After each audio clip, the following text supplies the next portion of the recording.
ఇలా చేయటం అనేది చాలా సంతోషంగా ఉంది.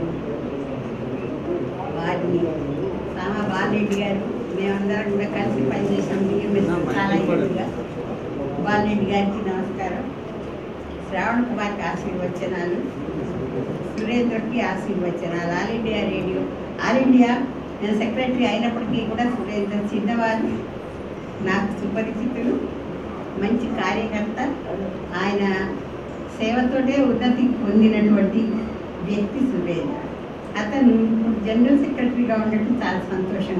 ఆల్ ఇండియా సెక్రటరీగానే కదా, ఆర్గనైజింగ్ సెక్రటరీగా ఉండటం అంటే బిఎంఎస్ని క్రియాశీలంగా చేయాలి అని అంటే అతను సరైనటువంటి వ్యక్తి, ఉచితమైన స్థానం ఇచ్చింది బిఎంఎస్ అని చెప్పి నేను భావిస్తున్నాను.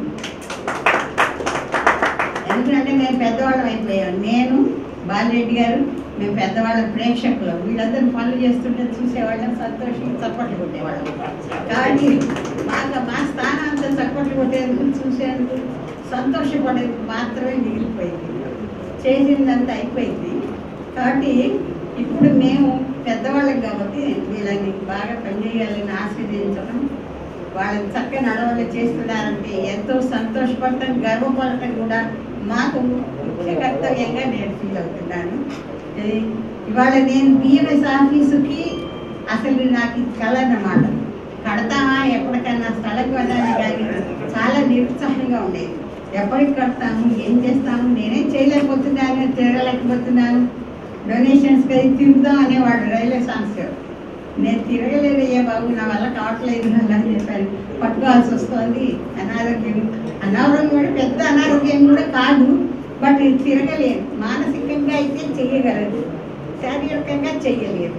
కాబట్టి ఈ రెండింటికి కూడా భిన్నం. మనస్సు శరీరం కూడా భిన్నమైనది. మనసు యాక్టివ్గా ఉంటుంది, శరీరం డిజబిలిటీ ఉంటుంది. సో అందువలన ఈ రెండు కోపం కావు. అందుకని అప్పుడు మనకు ఒక రకంగా నిరుత్సాహం వస్తూ ఉంటుంది.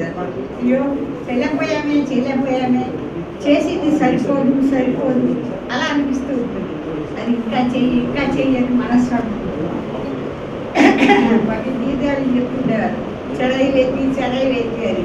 అది ఇంకా చెయ్యాలి అనేటువంటి ఆసక్తి ఏదైతే ఉందో అది మనసులో, కానీ శరీరానికి మాత్రం శక్తి లేదు. ఎవరి మీద ఆధారపడాల్సి వస్తుంది. అది చాలా బాధాకరంగా ఉంటుంది. అందుకని యువత అయినటువంటి వీళ్ళందరూ కూడా ఈ కార్యక్రమాన్ని చేసి పోషణలు తర్వాత ఇంకా 52 దాదాపు మన జిల్లాలోనే 52 యూనియన్లు ఉండేవి మా టైంలో. ఒక ఫుల్ టైమర్ మెయింటైన్ చేశాను. కొత్తమల్లి ఆంజనేయులు గారు, ఆయన మర్చిపోలేదు, చాలా బాగా సిన్సియర్గా ఉండేవాళ్ళు. ఆయన నేను కలిసి ఆనందంగా కూడా వెళ్ళాము. తర్వాత మన బాపట్లలో గురువారెడ్డి ఉండేవాడు. అతను కూడా బిఎంఎస్ అగ్రికల్చర్ యూనివర్సిటీలో వర్కర్స్ కలిసి పనిచేసేవాడు. అట్లా చాలా మంది ఉన్నారు. పేర్లన్నీ ఇప్పుడు అగమితం అన్నమాట చేయటానికి. తర్వాత వైజాగ్లో కూడా టీవీ చలపతిరావు గారు, ఆయన కూడా చాలా కష్టపడ్డారు బిఎంఎస్. ఒకసారి బిఎంఎస్ పిహెచ్పివి దాంట్లో మన యూనియన్ పెట్టారు, అది ప్యానల్ పెట్టారు. ఆ ప్యానల్ గెలవాలి. అవతల సంజీవ్ రెడ్డి గారు ఉంటారు, కాంగ్రెస్ పార్టీ ఐటీస్. ఇటువైపు మనం టీవీ చలపతిరావు గారు హ్యాండిల్ చేస్తున్నారు. దాన్ని నన్ను పిలిచారు లాస్ట్లో గేట్ మీటింగ్. రేపు ఎల్లుండో ఎలక్షన్గా గేట్ మీటింగ్ తీసుకుంటారు. నన్ను పిలిస్తే వెళ్తే జనం ఉన్నారు.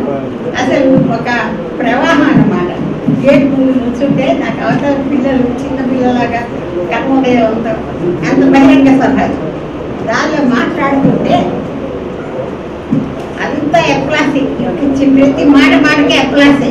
అంత బాగా ఆ మీటింగ్ జరిగింది. ఆ మీటింగ్లో జరిగినటువంటి బిఎంఎస్ ఇచ్చిన ఉత్సాహం ఇంత అంతకాలం. తర్వాత వైజాగ్లో కూడా 10 days వచ్చారు. ఆల్ ఇండియా కార్యక్రమం జరిగింది. అక్కడ కూడా మా అందరినీ ఊరేగి వీళ్ళందరినీ ఎవరెవరు చేశారు. టిఎస్ రామారావు గారు వాళ్ళంతా వచ్చారు. ఆయన కూడా కురువృద్ధులు. టిఎస్ రామారావు కూడా ఎక్స్పాన్ అయిపోయారు నాలాగా, కాబట్టి ఆయన కూడా రావట్లేదు. ఇంకా బాలరెడ్డి గారు ఏదో కొంచెం ఓడుకుంటూ వచ్చారు బాబు. కానీ ఆయన ఇలా చాలామంది యొక్క సర్వీసులు, మానసిక మేధోమథనం, ఆర్గనైజింగ్ కెపాసిటీ, శక్తియుక్తులు అన్నీ కలిసి బిఎంఎస్ పెరిగేందుకు వీలైంది అని చెప్పి మనం చేస్తున్నాను. కాబట్టి మనం అన్ని రంగాల్లో కూడా ఇప్పుడు అనుకుంటారు వీళ్ళకి మతవాదులు మితవాదులు అతివాదులు అని చెప్తుంటారు. మనం మతవాదులకు కాదు, అతివాదులకు కాదు, అతివాదులకు కాదు, మతవాదులకు మనం అందరూ కావాలనుకునేటువంటి వాళ్ళం. ఇప్పుడు బిఎంఎస్లో అన్ని రకాల వాళ్ళు, అన్ని కులాల వాళ్ళు, అన్ని మతాల వాళ్ళు అందరినీ సమానంగా సహభక్తి భోజనాలు, సహ మీటింగులు, సహకారంగా ఉండేటువంటి హోదాలు అవన్నీ ఇచ్చి అనేక మంది ముస్లిమ్స్ ఉన్నారు, క్రిస్టియన్స్ ఉన్నారు, అనేక రంగాలు రైల్వే కానీ వివిధ రంగాల్లో కూడా పనిచేసేటువంటి కార్యకర్తలందరినీ కూడా దగ్గరికి తీసి ఒకే తాటి మీద నడిపించేటువంటి శక్తి ఆ రోజుల్లో ఉండేవి. ఇప్పుడు మాత్రం పెద్దవాళ్ళు అని చెప్తున్నాను. కానీ కుర్రవాళ్ళు అనేవాళ్ళు, యువత అనేవాళ్ళు ఇప్పుడు రాబోయేటువంటి భవిష్యత్తుకి మంచి బంగారు బాట వేయాలని, బిఎంఎస్ ఎక్కువగా పని చేయాలని, వాళ్ళందరూ వీళ్ళు ఆశించే ఫలితాలు గమనించాలని నేను కోరుకుంటూ నాకు ఇచ్చిన ఈ అవకాశాన్ని కృతజ్ఞత తెలుపుకుంటూ నేను సెలవు తీసుకుంటాను. జై భారత్. మజ్దూర్ గర్వాలు పెట్టినప్పుడు గర్వాలు ఇంట్లో ఆత్మీయత ఉంటుంది, ఆత్మీయత, స్నేహం, ఒకరినొకరు పరస్పర సంబంధాలు. కాబట్టి ఈ రకమైనటువంటి యొక్క ఆత్మీయ వాతావరణం ఇక్కడ నెలకొల్పాలనేటువంటి విషయంలోనే దీన్ని ఒక తీర్చిదిద్దాల్సినటువంటి పని ఉంటుంది. కాబట్టి ఆత్మీయతకు ఒక కేంద్రం కావాలి. ఇప్పుడు ఎట్లా ఉంటుందంటే ఢిల్లీలో 2017లో ఒక పెద్ద ర్యాలీ అయింది. ర్యాలీలో వచ్చేసి మనం దాదాపు 5 లక్షల మంది పాల్గొన్నారు. ఛత్తీస్గఢ్ నుంచి పెద్ద ఎత్తున మహిళలు వచ్చినారు. రాత్రి ర్యాలీ అంతా అయిపోయింది. మేము అన్ని చోట్ల వ్యవస్థలకు పోయినామన్నాడు. ఒక చోట ఆడవాళ్ళతో కూర్చొని ఒక ఆమె ఏడుస్తున్నది, అందరూ సముదాయిస్తున్నారు. మాకు దిక్కు తెలియకుండా కూర్చున్నాం ఏమిందని. అంటే అది ఏమైంది, సమస్య ఏమైందని. సమస్య ఏమైందంటే వాళ్ళు ఏం చెప్పట్లేదు.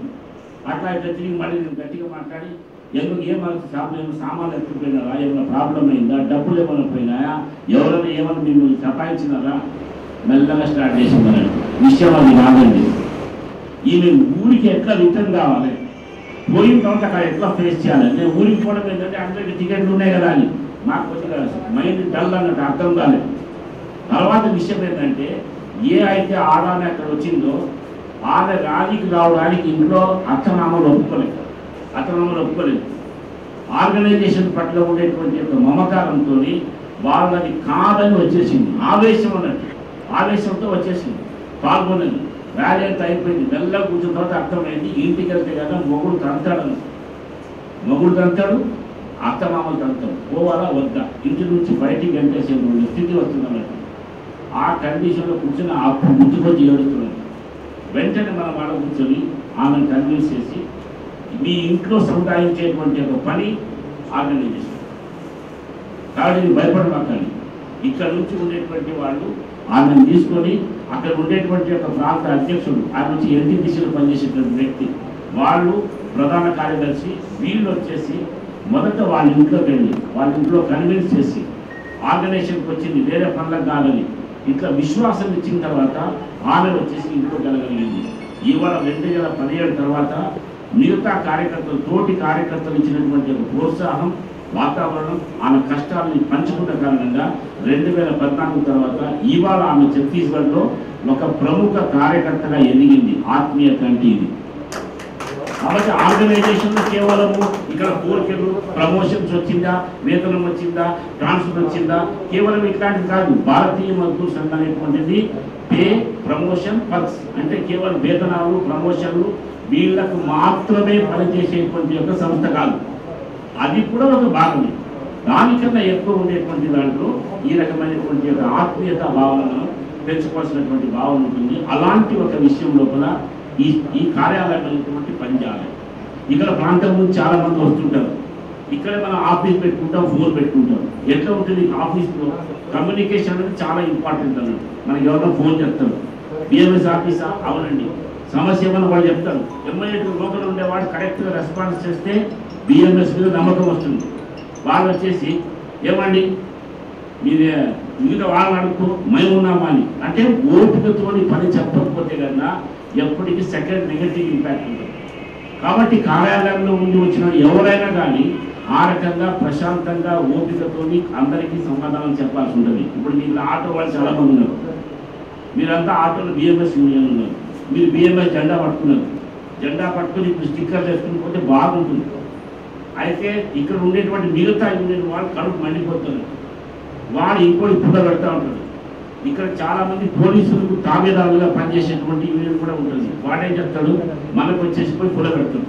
పుల్ల పెట్టిన వెంటనే పోలీసు వాళ్ళకు విచిత్రం మనస్తాను. భారతదేశంలో మన తమిళనాడు ఆంధ్ర పోలీసు వాళ్ళు కూడా భగవంతుడి తర్వాత మేమే అవతారం అనుకుంటారు అన్నట్టు. దాంతో సమస్య వాళ్ళేం చేస్తారు, అడ్డమైన పనులు చేస్తారు. ఆ సడన్గా పోయి ఆ ఎవరి ఆటో డ్రైవర్ది సీట్ ఎక్కడ వెళ్ళిపోతారు. నువ్వు రాంగ్ పార్కింగ్ చేసినావు, ఇక్కడ పార్కింగ్ చేసినావు, పార్కింగ్ చేస్తావు. సీట్ ఎత్తుకుపోయిన తర్వాత ఆ డ్రైవర్ ఎవరికి ఫోన్ చేస్తాను ఫస్ట్, వాడికి ఉండేటువంటి ఉత్సాహం ఏంటి, నేను బిఎంఎస్ వర్కరే అంటారు. ఎవరు వస్తారు, పిలువయా మీ ఆయన పిలువ అంటే ఆఫీస్కి రావాలన్నట్టు. ఆఫీస్లో వచ్చిన ఆయన పోలీసు వచ్చేసి ఎత్తుకుపోయినాడంటే నాకేం చెప్తావు అన్నాడంతో కథం ఆంధ్రదేశం. కాబట్టి ఈ చిన్న చిన్న సమస్యలు అనేటువంటి